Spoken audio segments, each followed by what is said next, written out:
Hi, welcome to this video. My name is Chiranjeev Singh. You can call me CJ. And in this video, we're going to talk about how to ace GMAT. Actually, we are going to talk about a bit more than that. So the agenda for this session is, first, I'm going to talk about a bit about me. And then we'll talk about GMAT. So I'll give you an introduction about GMAT. And then I'll answer an often asked question, that is, how much time does it take to ace GMAT? And then we are going to get to the crux of the session, which is how to approach GMAT so that you can clear it with flying colors.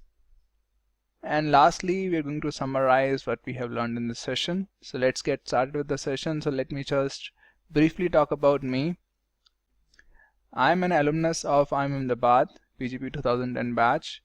I scored 99.98 percentile on CAT 2007. So basically I used CAT 2007 to get admission into IIM in 2008, and 2008 to 2010 I was there. And I've also taken GMAT. I scored 770. You can see the splits. And I have served as Director Curriculum Development at Ace GMAT. Ace GMAT is an online GMAT prep firm based out of Arizona, US. And while working there, I wrote an article on CR, which went on to become the most appreciated CR subject matter article on gmatclub.com. gmatclub.com is the most popular website for GMAT aspirants. And I'm passionate about education and really excited about building this course on GMAT and helping people to succeed at GMAT. Now let's talk about GMAT. So in this section, we are going to cover 5 points. First is, why does GMAT exist? Now this question will help us answer the second question, which is even more important, that is, what does GMAT actually test? And then we are going to talk about how does it test, what it actually tests, and then how does it score, and then lastly we are going to talk about importance of GMAT score. So let's get started. So why does GMAT exist? Now the answer becomes obvious when we look at the full form of GMAT, which is Graduate Management Admissions Test. So GMAT exists as an entrance exam to MBA programs across the world. Make sense? Quite simple, right? Now GMAT is not the only thing that matters in your admissions to MBA programs. There are other things like your academic achievements, whatever you have achieved academically so far, your work experience, both the quality and the quantity, more so quality, and your extracurricular achievements, what you have done in sports or arts or other things, and your application essays that you write for admissions, and then also the recommendations that you get, the profile of the recommender and the strength of the recommendation, right? So these are also the things that matter in your MBA admissions. But GMAT is also a crucial factor that determines your success in getting an admission in an MBA college. So what does GMAT test? Now, having understood why GMAT exists, it shouldn't be very difficult to understand what does GMAT test. Now there is a myth prevailing in the market which is propagated by substandard institutes and people who are not very much aware about the test. The myth is that GMAT is simply a test of math and English skills. Now it is easier to understand why this myth prevails, because when you look at a GMAT test, what you see is a series of math and English questions. So it's very easy to infer that, yeah, GMAT is a test of math and English skills. What else? But if you look at and understand why GMAT exists, then you will be able to see that what it should test is the skills required to succeed in MBA and business. If GMAT exists as an entrance exam to MBA admissions, then it should be testing the skills that are required to succeed in MBA and beyond, isn't it? Now one of the most important skills, if I may call it a skill, that is required to succeed in MBA and business is the approach that you have to solve any problem. And I think that is what is tested in the GMAT. So it doesn't really test a lot of skills, I would say. It tests primarily your approach to problem solving. And what I mean by approach is actually your depth of understanding and reasoning. So if you look at a GMAT test, what it actually tests is a basic math and English concepts, right? The math it tests is not beyond the school maths, right? But still not many people are able to do well on GMAT. What is the reason? Because it tests those concepts at a particular depth, and at that depth most people are not comfortable because they haven't studied those concepts at that depth. So by testing those concepts, those simple universal concepts that everybody is expected to know, GMAT tests your depth of reasoning, that when you understand a concept, at what depth do you understand it? And from my MBA experience and from my corporate experience, this is what is very crucial to success in both MBA and business. Because knowledge is sort of free these days. In the age of Google, knowledge is not much important. What is important is what you do with the knowledge. What is your depth when you understand anything? Because when you understand a thing very deeply, then you will be able to apply the same thing to many different situations. However, if you understand a thing only superficially, then you will be able to apply it only to a very specific scenario that you have already seen it getting applied to. Okay, so that is what I think that GMAT tests you on. It tests your approach, it tests the depth of your reasoning. And this is what MBA.com, which is the official website for GMAT, it says that the GMAT exam measures the test taker's ability to assess higher order reasoning skills. So GMAT is primarily a test of your reasoning skills, not really about some concepts, some specific sections. Overall, if you look at it as a whole, it is primarily a test of your reasoning skills. And reasoning skills are what determine your success in MBA and business. Now, how does GMAT test those reasoning skills? So it tests through various sections and subsections, right?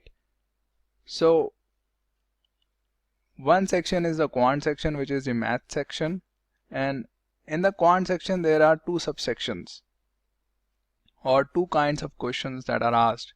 One is the problem solving questions, which is the kind of questions you have been seeing so far in your school, college. That is, you are given a sort of scenario and then you are asked to find the value of something. So this is problem solving. But then there is another kind of question that is asked in the test, which is data sufficiency questions. And this is something very specific to GMAT. Data sufficiency questions are very specific to GMAT. They are not asked in GRE. They are not asked in CAT, that is Indian Entrance Test for getting into IIMs. So what happens in a data sufficiency questions? You are not asked to find the value of something, but you are asked to find is whether the given data is sufficient or not. Now what I mean by whether the given data is sufficient or not is that you are asked a question. For example, you may be asked, is x less than y, or is x equal to 4,000, or is the salary of John greater than the salary of Tom? Now you cannot answer this question just like that, right? You need some information. You need some information about John and Tom, right? So you will be presented with some information in the information statements, and then looking at the information statements, you will need to say whether the information is sufficient to answer the original question or not. So you'll better understand what I'm talking about when we look at a data sufficiency question later in the presentation. Okay. And besides quant, there is a verbal section. Verbal is your English section, and in this section what you are tested on are three things. So there are three subsections to verbal section, and one is sentence correction section, in which you are given a sentence and a part of it is underlined, and your job is to find one of the 5 options that can fit into the underlined part, and so that it conveys the intended meaning clearly and in a grammatically correct fashion. So two things are important. It should convey the meaning clearly and it should convey the meaning in a grammatically correct fashion. Okay. The second is critical reasoning section. It's a direct test of your reasoning skills. In this you are given arguments or facts and then you need to apply your reasoning skills to figure out the answer to the question. And then there is reading comprehension question, in which you are given passages ranging from 2 to 5 paragraphs, and then you have to answer certain questions based on your understanding of the passage. Again, the emphasis here is not memory, that you read the passage and the question asks you to locate some information in the passage. The focus here is actually comprehension, how much you understand what is being said in the passage. And the emphasis is on understanding, comprehension and reasoning is throughout GMAT. Okay, and so that's why we call it a test of reasoning. And then there is an AWA section, which stands for Analytical Writing Assessment. So in this section you are given an argument and you need to critically analyze it. And then there is a newly added integrated reasoning section. This section is, I would say, a bit of quant, a bit of verbal and a bit beyond. So when you actually look at the questions in this section, you will understand what I'm talking about here. So for the timing, let's move forward. But before we move forward, I would just like to say one thing. There is your overall GMAT score, and in your overall GMAT score, your quant and verbal scores matter.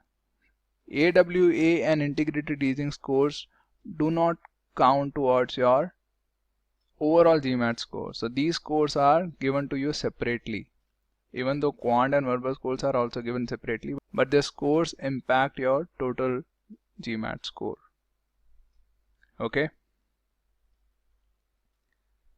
So this is a brief summary of the different sections on GMAT. So your test starts with a analytical writing assessment section. So you're given a one topic, you're given one argument, and your job is to analyze the argument, and you have 30 minutes to do so. And then you get an integrated reasoning section. In this section you have 12 questions. So these are the different question types you have, and this section is also for 30 minutes. And then you get the quantitative section, in which you have 37 questions. There are two question types, data sufficiency and problem solving, and you have 75 minutes for this section. And then there is the last verbal section, in which you have 41 questions and 75 minutes. There are three subsections: reading comprehension, critical reasoning, sentence correction. When I say subsection, it doesn't mean that you get all the reading comprehension questions separately, all the critical reasoning questions separately. Rather, these three question types are spread throughout the test. So one question you could be getting of sentence correction, and then the next question could be of critical reasoning, and then the third question could be of reading comprehension. But when a reading comprehension question comes, it comes with a passage, so generally you have 3 to 4 reading comprehension questions together. And you can see that in quantitative section you have 37 minutes and 75 minutes. So overall around 2 minutes per question. In verbal also it is 2 minutes per question. Actually it is slightly less than 2 minutes per question. So overall you have 3 hours 30 minutes for the test, and if you take a break, so you are given optional breaks. I think after the integrated reasoning section you get a chance to have a break, and then after the quantitative section also you get an optional break. So if you take the breaks also, then the test probably extends to 3 hours 45 minutes or so. Okay. Now since we are talking about how does GMAT test, it is important to talk about a very specific and crucial feature of GMAT, which is that GMAT is a computer adaptive test. Now computer adaptive test, we need to understand what it means. It doesn't mean that it happens on a computer, right? I think almost all the tests nowadays happen on a computer, are taken on a computer, right? Now computer adaptive test means that your test, the questions that you're going to get in a test are not fixed at the beginning of your test. The questions change depending upon your performance in the test. So if you're doing well, you're going to see more difficult questions. If you're not doing well, you're going to see easier questions. So let's look at an example. So on the y-axis we have the difficulty level of questions, and on the x-axis we have the question numbers, question 1, 2, 3, 4, 5, 6. Okay, so we have two students here, student 1 and student 2. Let's look at student 2 first. Now student 2 gets a question of this difficulty level here. Okay, and he gets this question right. Now the second question that he is going to get will be of a higher difficulty level. The second question is of a higher difficulty level, and in our scenario he gets that question also right, and the third question he gets is of an even higher difficulty level, and he gets that question also right. Then the fourth question he gets is even more difficult, but he gets the fourth question wrong, so he moves down the difficulty level. The fifth question is easier than the fourth one, and then he gets the fifth one also wrong, so he moves down to 6. So if there is 6 question in the test for student 2, then the 6th question will be of a lower difficulty level than that of question 5. Right? Make sense? Now look at student 1. So student 1 also gets the first question of this difficulty level, but he gets the question wrong. So the second question that he gets will be of a lower difficulty level. Okay, but then he gets the second question right, then he moves up the difficulty level, then he gets the third question also right, then he moves up the difficulty level. Okay, and then he gets the fourth question wrong. In that case he moves down the difficulty level, and then he gets the fifth question right, and then he moves up the difficulty level. Okay, so now you can see that both student 1 and student 2 have gotten 2 questions wrong and 3 questions right. So I'm talking about first 5 questions. We don't know whether they got 6 question right or 6 question wrong, if there is a 6th question, right? So now in the first 5 questions, both students have gotten 2 questions wrong and 3 questions right, but they have ended at different levels. So the 6th question that student 1 is getting is of a lower difficulty level, and the 6th question that student 2 is getting is of a higher difficulty level. Now this difficulty level of questions, where you end up in the test, this determines your ability level and your score in the section. Okay, so if you are ending at a high difficulty level, it means that you were consistently getting difficult questions right. On the other hand, if you are ending at a lower difficulty level, it means that you are not getting difficult questions right consistently, right? So where you end up in the test determines your ability or your score in that section. So student 2 will have a higher score in this test than student 1 if the test were to end at question 5. Okay, so the point I am making is that accuracy is not as important as the ability to get difficult questions correct consistently. So both students have the same accuracy, right? Both have 2 questions wrong and 3 questions right, but they are ending at a different ability level or different scores. Why? Because you can see that student 2 is getting difficult questions right. This one is right, this one is right, this one is right, right? So student 1 has gotten difficult questions right. On the other hand, student 1 has mostly gotten easier questions right. Right? So accuracy is not as important as your ability to get difficult questions right. In other words, I can also say that your overall accuracy is not as important as your accuracy on difficult or medium questions.